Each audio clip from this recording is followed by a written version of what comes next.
Assalamualaikum sahabat, ternyata mudah. Setelah ada kesulitan pasti ada kemudahan. Selamat datang penonton baru dan penonton setia. Hari ini, saya akan menceritakan tentang azab nyata. Bu Hajah asal Kediri gusur masjid. Bagaimana ini bisa terjadi? Namun sebelumnya, saya sarankan untuk menuliskan sholawat kepada Nabi Muhammad, agar kelak sholawat ini bisa jadi saksi kita di akhirat. Like, share dan subscribe ke channel ini, sangat membantu menyebar dakwah Islam, dan semoga menjadi amal jariah. Mentari belum lama naik di langit Kediri pagi itu, saat dentingan ala tukang terdengar dari sisi timur dusun Karangjati. Di atas tanah kosong peninggalan almarhum Haji Muhtar, warga dengan penuh semangat mulai merakit rangka masjid. Para bapak menyiapkan bata dan semen, ibu-ibu memasak untuk konsumsi, dan anak-anak berlarian sambil sesekali memegangi potongan kayu. Di antara hiruk-pikuk itu, Pak Lurah Rahman berdiri dengan wajah penuh syukur. Alhamdulillah, akhirnya cita-cita almarhum Haji Muhtar bisa diwujudkan, ucapnya pelan. Tanah itu, menurut warga, telah lama diwasiatkan untuk dijadikan masjid oleh Haji Muhtar sebelum wafat. Namun belum sempat dibangun karena keterbatasan dana. Kini, dengan dana gotong royong dan wakaf dari beberapa warga, pembangunan mulai dilakukan. Tak ada yang menyangka bahwa dari arah selatan desa, sebuah badai besar tengah mendekat. Badai itu bernama Bu Hajah Sulami.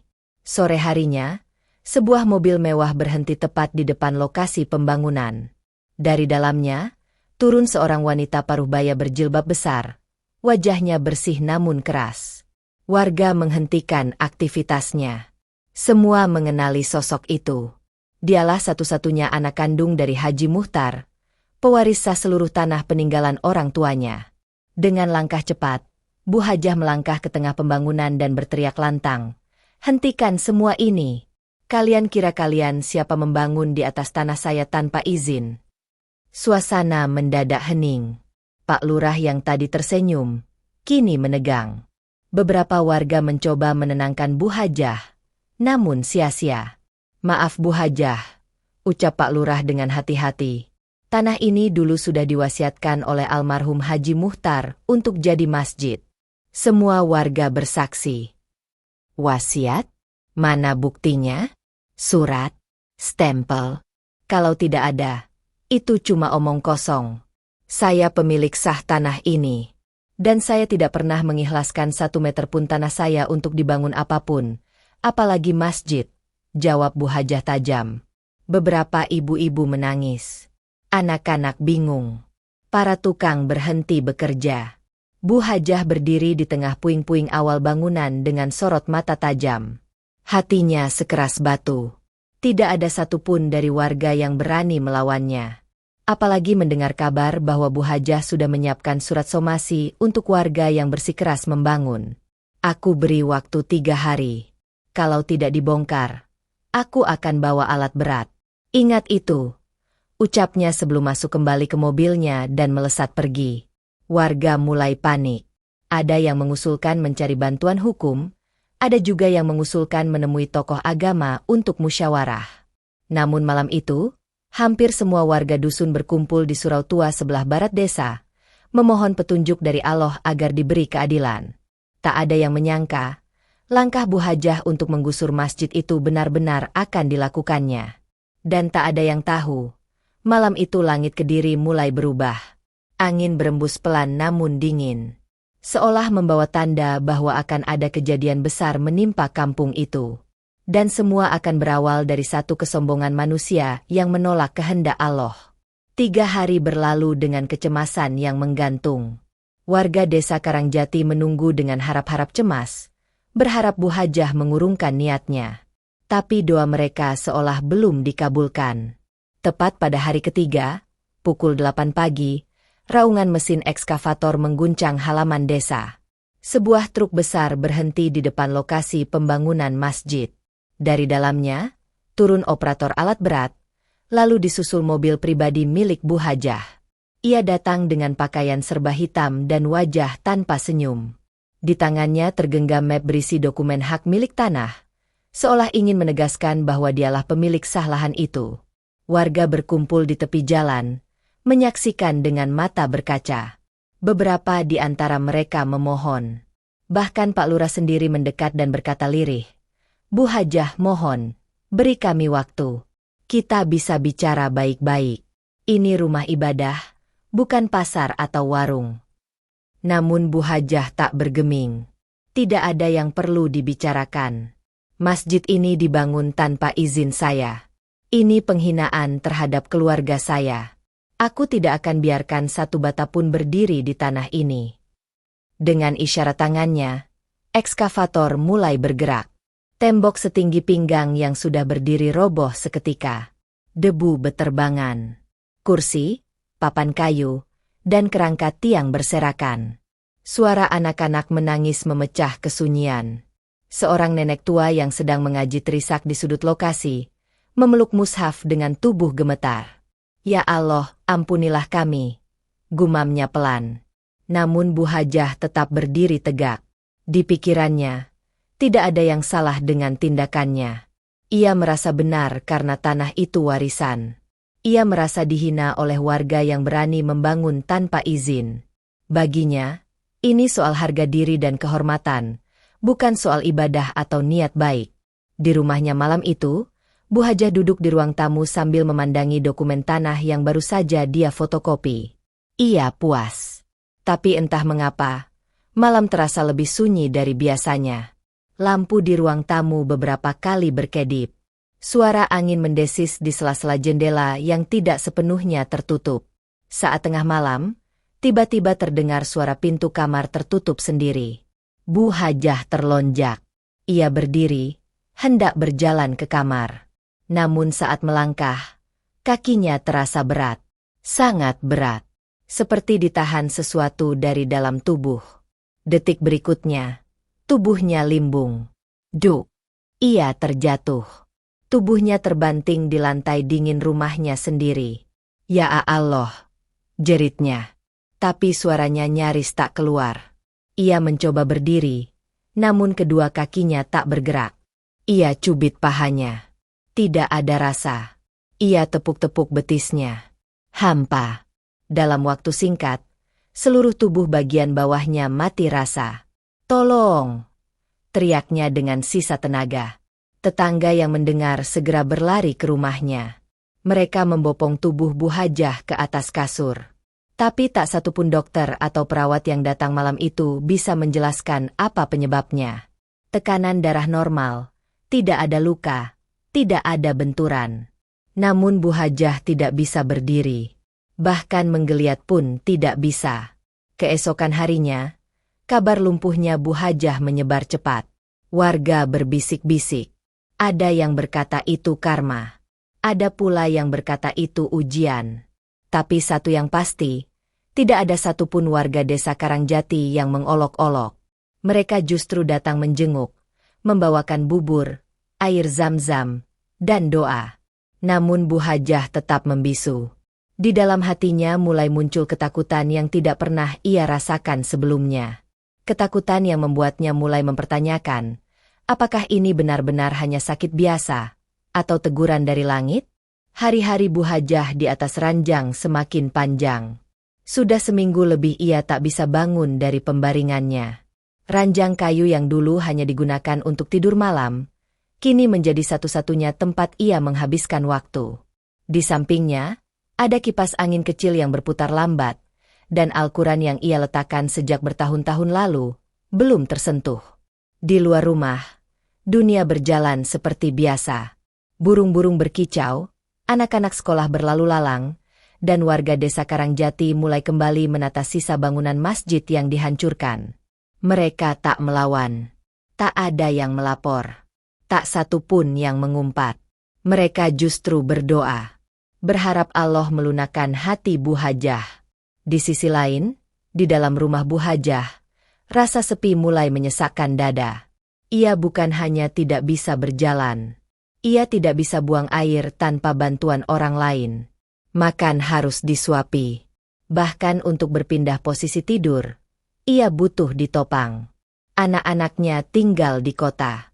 Mereka jarang pulang. Hanya Asih, pembantu setianya, yang masih setia merawatnya dengan sabar. Asih, lirih suara Bu Hajah, suatu sore yang mendung. Coba bukakan lemari tua di ruang tengah. Ambil kotak kayu yang dulu ayahku tinggalkan. Asih mengangguk. Beberapa menit kemudian, ia kembali membawa sebuah kotak kayu berdebu, sudah mulai lapuk. Di dalamnya, terdapat beberapa lembar kertas tua, sepasang foto hitam putih, dan sehelai kain sajadah tua yang sudah usang. Bu Hajah menatapnya lama. Di foto itu, ada wajah ayahnya, Haji Muhtar, tersenyum lebar sambil memegang sketsa bangunan masjid kecil. Di belakangnya, tanah kosong terbentang luas, tanah yang kini menjadi sumber masalah. Air mata Bu Hajah mengalir. Ia menggenggam kertas yang ternyata berisi tulisan tangan almarhum ayahnya. Jika aku wafat sebelum masjid itu berdiri, tolong teruskan niatku. Aku sudah niatkan tanah di timur sawah untuk rumah Allah. Jangan ditahan, jangan dicegah. Berikan untuk umat, agar aku punya amal jariah meski dalam kubur. Tangan Bu Hajah gemetar. Tubuhnya panas dingin. Kata-kata ayahnya seperti petir yang menyambar dadanya. Dalam bisu dan lumpuhnya tubuh, pikirannya berteriak. Selama ini ia merasa benar. Ia merasa membela kehormatan keluarga. Ia merasa warga mengkhianati. Tapi ternyata, justru ia sendiri yang telah menghancurkan wasiat suci orang tuanya. Hari-hari berikutnya, Bu Hajah hanya bisa terbaring dan menangis. Tangis yang tak bersuara, hanya air mata yang terus menetes. Tidak ada yang tahu, tidak ada yang bisa ia ceritakan. Hanya dirinya dan Allah yang tahu betapa hatinya remuk. Asih kadang mendengar Bu Hajah berzikir sendiri di malam hari. Kadang memanggil nama ayahnya dalam mimpi. Kadang meminta ampunan dalam bisikan. Suatu malam, saat lampu rumah padam sejenak karena pemadaman listrik, Asih masuk ke kamar Bu Hajah dengan membawa lilin. Saat cahaya lilin menyinari wajah tuannya, Asih terdiam. Wajah Bu Hajah basah oleh air mata. Bibirnya bergetar, membaca pelan. Ya Allah, ampunilah aku, ampuni aku. Lilin terus menyala di antara tangisan. Dan malam itu, ada suara serangga dari luar jendela, bersahutan dengan isak yang tak mampu diucapkan keras-keras. Kabar lumpuhnya Bu Hajah menyebar cepat di kalangan warga desa Karangjati. Namun alih-alih bersorak puas atau merasa lega, mereka justru bergiliran datang menjenguk. Wajah-wajah yang dahulu sempat menangis saat masjid mereka digusur, kini hadir dengan tangan terbuka, membawa doa dan harapan.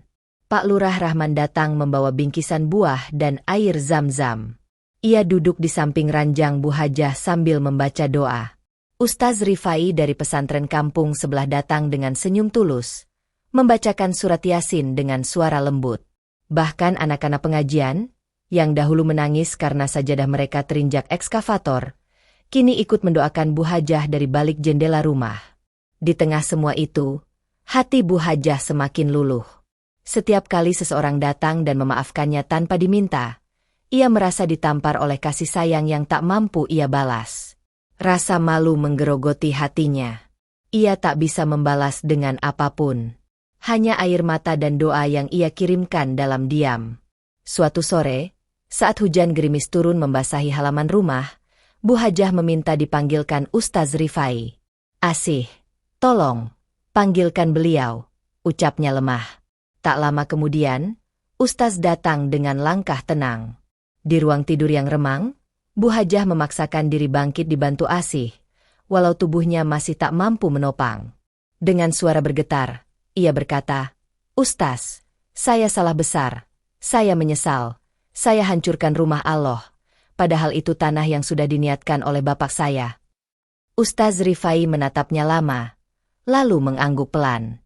Setiap manusia bisa tergelincir, tapi pintu taubat selalu terbuka. Bu Hajah, asal ikhlas, Allah Maha Penerima Taubat. Bolehkah saya wakafkan kembali tanah itu untuk masjid? Tanya Bu Hajah lirih. Ustaz tak langsung menjawab. Ia justru menatap Bu Hajah dengan mata berkaca-kaca. Insya Allah, itu langkah terbaik dalam hidup ibu. Tidak hanya itu, lanjut Bu Hajah, suaranya mulai mantap.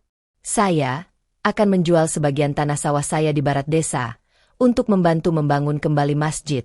Lebih besar, lebih megah, semegah niat almarhum bapak saya dulu. Seketika, udara di dalam ruangan seolah berubah. Hang, tenang. Cahaya redup dari lampu di pojok kamar tampak lebih terang. Seolah Allah sedang menurunkan rahmat-Nya. Berhari-hari setelah itu, proses wakaf resmi dilakukan. Surat disusun, saksi diundang, dan diserahkan kepada pihak masjid melalui ustaz dan Pak Lurah. Para warga terharu, menangis, dan memeluk Bu Hajah. Tak ada lagi dendam. Yang ada hanyalah rasa syukur yang dalam. Bu Hajah tetap belum bisa berjalan. Tapi senyumnya kini berbeda. Tidak lagi getir. Tidak lagi menahan ego. Wajahnya tenang seperti tanah yang telah disirami hujan setelah sekian lama kering. Namun malamnya, kejadian tak terduga datang. Saat semua telah tertidur dan rumah sunyi senyap, Bu Hajah terbangun karena rasa geli di ujung jari kakinya. Ia membuka matanya lebar. Jari kaki yang sudah mati rasa selama berminggu-minggu, kini bergerak sedikit. Sangat pelan. Namun cukup membuat jantungnya berdegup. Allahu Akbar, bisiknya gemetar. Malam itu, ia menangis lebih lama dari malam-malam sebelumnya. Bukan karena takut, tapi karena harapan itu mulai hidup kembali. Pagi hari di desa Karangjati dimulai seperti biasa. Kabut masih menyelimuti pepohonan, dan embun membasahi dedaunan. Namun di rumah Bu Hajah, pagi itu berbeda. Setelah semalaman merasakan geli di jari kakinya, pagi ini ia mampu mengangkat sedikit pergelangan kakinya. Asih, lihat, kakiku, bergerak, ucapnya sambil terisak. Asih yang awalnya tak percaya, langsung sujud syukur di samping ranjang. Tangisnya pecah. Ia telah melihat sendiri betapa Bu Hajah menanggung hari-hari lumpuh dengan sabar. Ia menjadi saksi betapa seorang manusia yang keras bisa berubah ketika Allah menyentuh hatinya. Hari-hari setelah itu, keajaiban demi keajaiban terus terjadi. Kaki Bu Hajah yang tadinya kaku, perlahan mulai bisa digerakkan. Ia mulai latihan ringan di atas ranjang. Ustaz Rifai mengirim seorang tukang urut dari pesantren yang rutin membantu terapi setiap pagi. Anak-anak pengaji datang membacakan ayat suci setiap malam, membuat rumah Bu Hajah tak lagi sunyi. Warga desa semakin menghormati Bu Hajah. Tidak karena hartanya, tapi karena ketulusan perubahan hatinya. Masjid yang sempat hancur kini dibangun kembali dengan lebih besar. Material bangunan datang satu persatu. Tak hanya dari dana Bu Hajah, tapi juga dari donatur yang tiba-tiba berdatangan begitu mendengar kabar kebaikannya. Bu Hajah kini tak lagi hanya dikenal sebagai pewaris tanah Haji Muhtar. Ia kini dikenal sebagai sosok yang menghidupkan kembali mimpi ayahnya. Di hadapan warga, ia tak segan-segan meminta maaf secara terbuka. Wajahnya yang dulu dingin kini hangat, matanya memancarkan cahaya lembut, dan senyumnya menjadi harapan bagi banyak orang.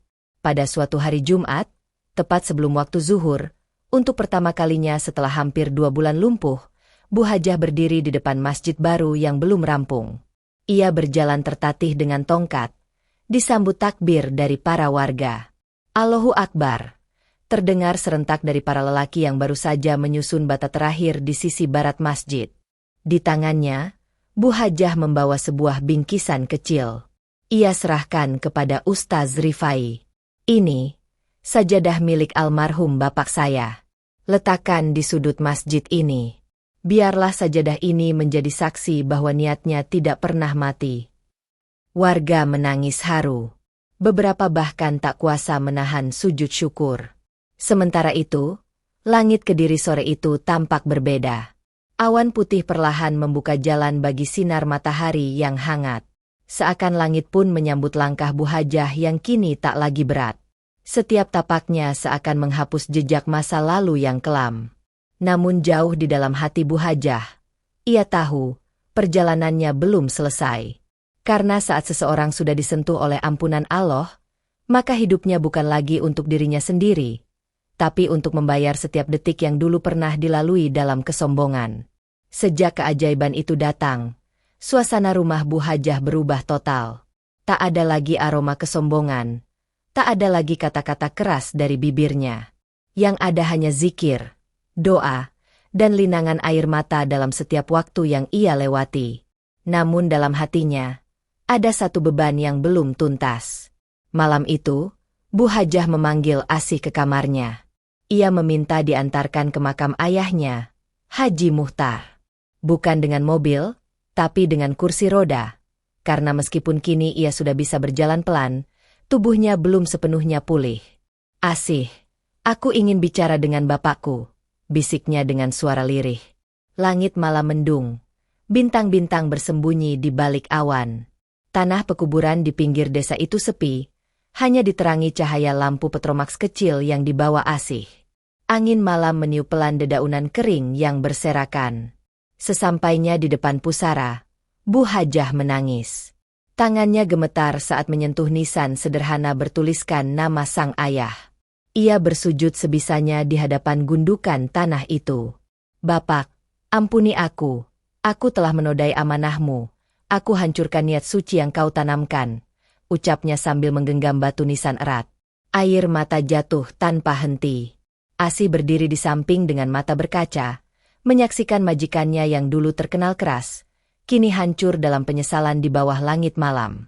Tiba-tiba, dari arah belakang makam, terdengar suara samar.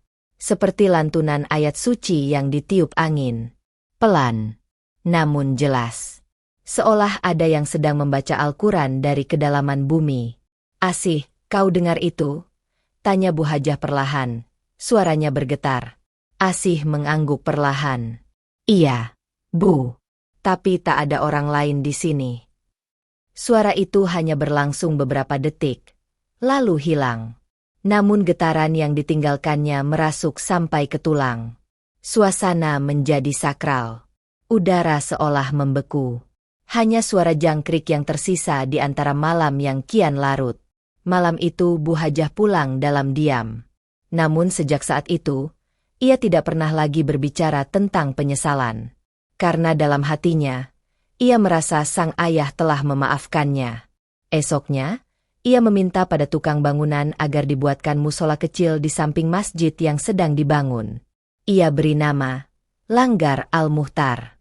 "Untuk mengenang bapakku dan segala perjuangannya," katanya pelan pada warga. Langgar itu dibangun dari sisa material yang tidak terpakai. Kecil, sederhana, tapi hangat. Di dalamnya terdapat sajadah tua milik Haji Muhtar, satu rak mushaf, dan sepotong ayat yang ditulis di dinding. Dan orang-orang yang apabila mengerjakan perbuatan keji atau menzalimi diri sendiri, mereka ingat kepada Allah lalu memohon ampun atas dosa-dosa mereka. Setiap hari, Bu Hajah duduk di dalam langgar itu. Meski tubuhnya belum pulih total, namun semangatnya kini jauh lebih hidup daripada sebelumnya. Sementara itu, pembangunan masjid besar terus berjalan, dan warga tak berhenti bertanya-tanya. Bagaimana mungkin perempuan yang dulu menggusur masjid, kini justru menjadi penyumbang terbesar dan penjaga paling setia? Jawabannya mungkin hanya satu, hidayah adalah milik Allah, dan bila Dia menghendaki, bahkan batu pun bisa menangis. Pembangunan masjid di Karangjati kini berjalan lebih cepat dari rencana. Warga bergiliran membantu, bahkan dari desa sebelah ikut datang tanpa diminta. Tak hanya tenaga, bahan bangunan pun berdatangan dari berbagai arah. Seorang pengusaha asal Pare mendengar kisah pertobatan Bu Hajah dan langsung mengirim 300 sak semen secara gratis. Sementara itu, Bu Hajah setiap pagi duduk di kursi rotan tua di samping langgar kecil yang telah rampung dibangun. Dari tempat itu, ia bisa melihat masjid besar yang dulu ia robohkan kini bangkit kembali, dengan pondasi lebih kokoh, tiang lebih tinggi, dan niat yang lebih tulus. Ia tak banyak bicara.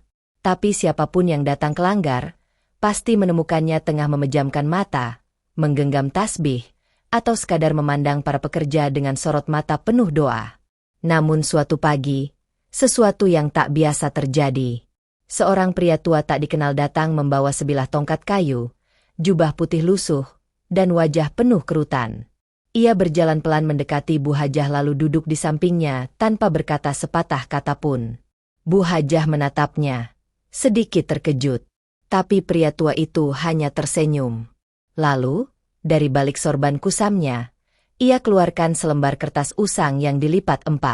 Ia sodorkan kertas itu pada Bu Hajah. Dengan tangan gemetar, Bu Hajah membukanya. Di atas kertas, tertulis tangan ayahnya, tulisan yang sama dengan yang ada di dalam kotak kayu warisan. Tapi kali ini, lebih panjang. Surat wasiat itu tak hanya berisi permintaan wakaf, tapi juga pesan khusus untuk sang anak. Jika suatu hari Sulami menjadi keras hati, ingatkan dia bahwa harta yang ia warisi bukan miliknya. Semua itu hanya titipan. Harta dunia tidak akan menyelamatkan di akhirat. Tapi sedekah dan wakaf yang ikhlas akan menjadi cahaya di dalam kubur. Mata Bu Hajah membelalak. Ia menatap pria tua itu lagi. Tapi pria itu sudah bangkit berdiri.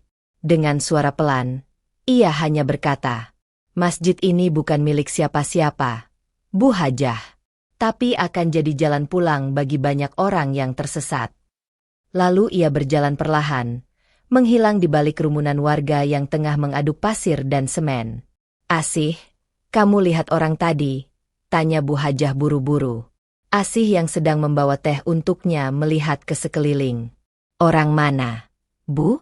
"Tadi saya cuma lihat ibu duduk sendiri." Bu Hajah terdiam. Kertas wasiat itu masih ada di tangannya. Ia genggam erat-erat sambil menunduk. Tubuhnya sedikit gemetar. Dalam hati, ia mulai sadar mungkin tadi bukan sekadar tamu biasa. Mungkin itu adalah isyarat. Hari-hari berikutnya, langgar kecil milik Bu Hajah menjadi tempat favorit warga untuk sekadar menenangkan hati. Bahkan beberapa tukang bangunan yang biasanya tak sempat salat, kini rutin mampir ke sana sebelum pulang. Dan setiap kali ada yang bertanya pada mereka kenapa bisa begitu semangat membantu pembangunan masjid, mereka hanya menjawab pelan. "Karena kami lihat sendiri bagaimana Allah mengubah hati manusia yang paling keras menjadi yang paling lembut." Pagi itu, lonceng kayu masjid berdentang pelan. Masjid besar yang hampir rampung kini sudah memasuki tahap akhir, pemasangan kubah dan pengerjaan interior. Dari kejauhan, bangunan itu sudah tampak megah berdiri di tengah desa, dengan cat warna putih krem dan ukiran kaligrafi di bagian atasnya. Bu Hajah memandangi bangunan itu dari jendela kamarnya. Hari itu tubuhnya terasa ringan. Ia tidak tahu kenapa, tapi seolah ada dorongan yang kuat dari dalam dirinya. Dengan bantuan Asih, ia bangkit, berjalan perlahan tanpa tongkat, lalu duduk di teras rumah. Langit pagi cerah. Angin sepoi-sepoi berhembus dari arah utara, membawa aroma semen yang masih basah dan wangi kayu ukiran mimbar yang baru datang dari Jepara. Tiba-tiba terdengar suara Pak Lurah dari pengeras suara di masjid. "Kami mengundang seluruh warga untuk hadir besok pagi dalam syukuran peletakan batu terakhir pembangunan Masjid Al-Muhtar. Semua warga, tanpa kecuali." Suara itu membuat dada Bu Hajah bergetar. Ia memejamkan mata, lalu berucap pelan, "Al-Muhtar, nama bapakku kini hidup kembali." Hari itu, Bu Hajah meminta Asih untuk membawanya berkeliling melihat masjid. Ia ingin melihat tiap sudut bangunan. Dari pondasi yang dulu ia gusur, sampai menara kecil yang berdiri di atas halaman. Dengan langkah tertatih namun mantap, ia menyentuh satu persatu tiang, meraba dinding yang masih basah catnya, dan berdoa di setiap sudut yang ia lewati. Saat sampai di dalam ruang utama, Bu Hajah melihat sajadah tua milik ayahnya telah terbentang di sudut mihrab. Di sebelahnya, berdiri mimbar ukiran dengan kalimat, "La ilaha illallah," yang memantulkan cahaya matahari pagi. Air mata Bu Hajah mengalir pelan. Namun saat itu juga, sebuah kejadian mengejutkan terjadi. Seorang ibu tua yang dikenal sebagai Mbah Narti, berjalan tertatih masuk ke masjid. Ia dikenal miskin dan sudah lama sakit. Tapi hari itu ia datang, duduk di samping Bu Hajah, lalu berkata, "Bu Hajah, saya hanya ingin bilang, gara-gara ibu bangun masjid ini, anak saya yang pemabuk sekarang sudah kembali ke rumah. Dia mulai ikut salat jamaah. Allah buka pintu hidayah untuk dia." Bu Hajah tercekat. Tubuhnya gemetar. Ia tidak menyangka bahwa masjid ini bukan hanya untuk menebus kesalahannya, tapi telah menjadi cahaya bagi orang lain yang bahkan tidak ia kenal. Satu persatu warga datang menghampirinya. Ada yang bercerita anaknya kini belajar ngaji, suaminya berhenti berjudi, bahkan remaja-remaja desa mulai ikut kegiatan masjid setiap malam Jumat. Masjid itu bukan lagi sekadar bangunan dari bata dan semen, tapi kini telah menjadi pusat harapan, tempat kembali, rumah bagi jiwa-jiwa yang rindu kepada Allah. Dan di tengah semua itu, Bu Hajah berdiri memandangi dinding masjid yang besar. Di sana, tertulis kaligrafi besar dengan tinta emas. Rumah ini milik Allah. Dibangun oleh tangan-tangan yang pernah berbuat salah, tapi tidak pernah berhenti berharap pada rahmat-Nya. Langit di atas desa Karangjati terasa lebih biru dari biasanya. Namun jauh di dalam hati Bu Hajah, ia tahu, belum semua selesai. Masih ada langkah terakhir yang harus ia lakukan. Sesuatu yang lebih besar, lebih berat, namun ia siap menjalaninya. Pagi hari di desa Karangjati disambut dengan keramaian yang berbeda. Warga mulai berdatangan dari berbagai sudut kampung.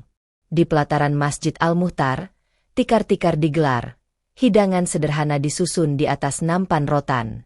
Hari itu adalah hari peletakan batu terakhir, sekaligus tasyakuran atas rampungnya pembangunan masjid. Bu Hajah sudah duduk sejak subuh di barisan depan, mengenakan mukena putih bersih. Wajahnya tampak bersinar, tubuhnya lebih segar dari sebelumnya. Ia tidak lagi ditemani tongkat. Beberapa warga sempat berbisik heran melihat perubahan yang begitu nyata dari seorang wanita yang dulunya ditakuti, kini dihormati penuh takzim.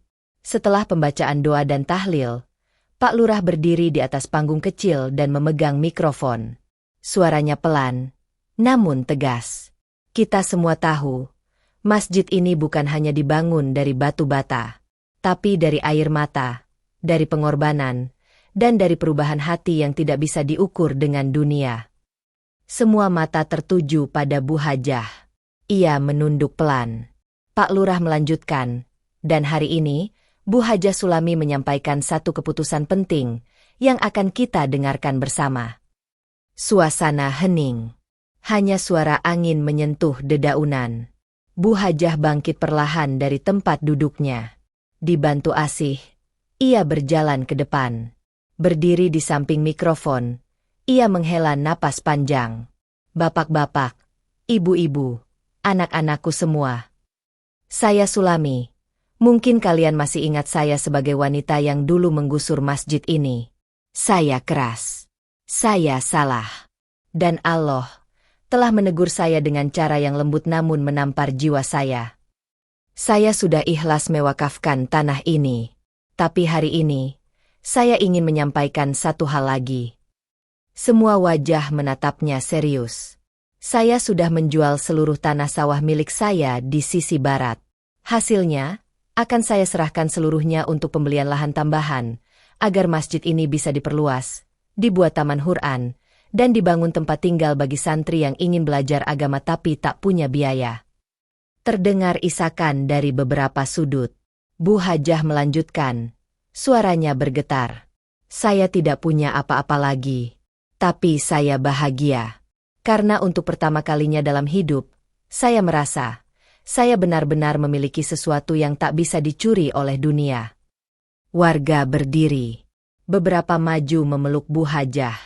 Tangisan haru terdengar dari segala penjuru.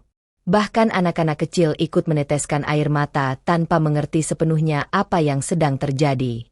Saat itu juga, Ustaz Rifai maju ke depan. Ia menggenggam tangan Bu Hajah dan berkata, "Hari ini, Ibu telah meninggalkan warisan yang lebih berharga dari harta. Ibu telah meninggalkan jejak di hati semua orang di desa ini."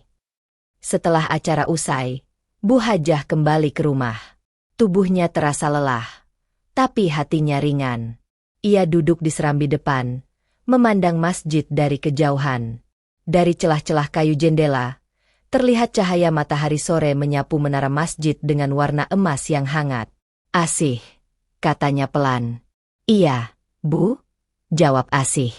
Nanti kalau aku sudah tidak ada, jangan biarkan masjid itu kosong. Biarlah anak-anak mengisi dengan tawa, dengan hafalan ayat, dan dengan sujud yang dalam.